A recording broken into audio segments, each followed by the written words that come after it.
Saudi আরবে আদালতে দুই ভাই ঝগড়া করছে। এক ভাই বলছে মাকে আমি রাখবো, আরেক ভাই বলছে না মাকে আমি রাখবো।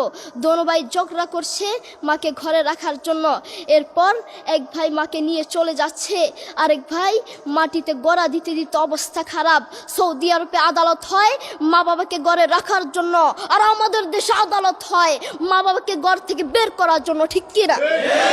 যুবক, তোমাকে বলছি, তোমার বন্ধু তোমার আপন নয়, তোমার বউ তোমার আপন নয়, তোমার শ্বশুর শাশুড়ি তোমার আপন নয়। এই পৃথিবীর বুকে আপন হলো তোমার মা এবং তোমার বাবা। ছেলে বিদেশ থেকে এসে শ্বশুর বাড়িতে গিয়েছে, তারা তাকে উল্টাপাল্টা বুঝিয়েছে।